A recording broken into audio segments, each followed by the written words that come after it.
Finn ang isda na natatakot sa tubig.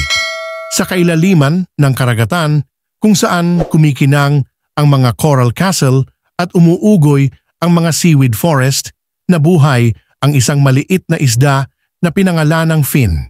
Pero may sikreto si Finn, takot siya sa tubig. Habang ang ibang mga isda ay masayang lumalangoy sa agos, si Finn ay nanatiling malapit sa mabatong mga kuweba. Palaging sinusubukang iwasang mabasa.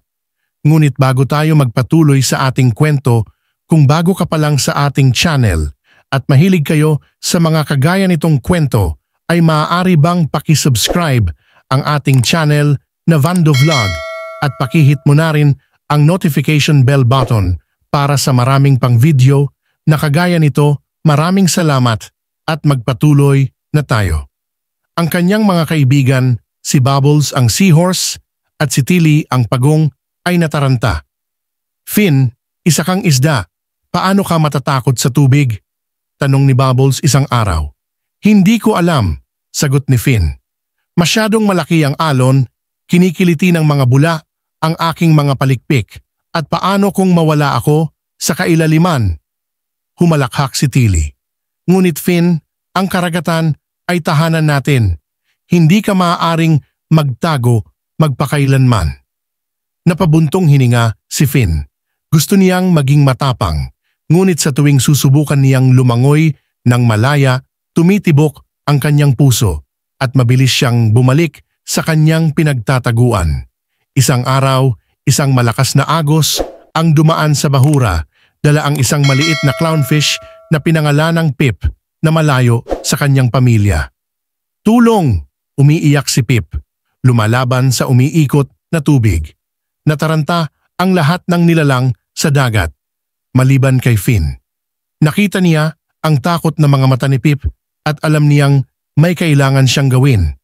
Nang walang pag-iisip, tumakbo siya pasulong, nakalimutan ang kanyang takot. Lumangoy siya sa rumaragasang tubig, humahabi sa mga bato at umiwas sa umaanod na damong dagat. Sa huling pagsabog ng bilis, naabot niya si Pip at marahan siyang ginabayan pabalik sa ligtas na lugar. Habang hinahabol ni Finn ang kanyang hininga, natanto niya ang isang kamanghamanghang bagay. Nalangoy siya sa karagatan nang walang takot. Hindi siya nilamon ng tubig, ang mga bula ay hindi nasaktan sa kanya, at higit sa lahat, nailigtas niya ang isang kaibigan.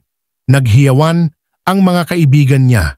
Finn, nagawa mo, bulalas ni Bubbles. Mas matapang ka kaysa sa inaakala mo, dagdag ni Tilly.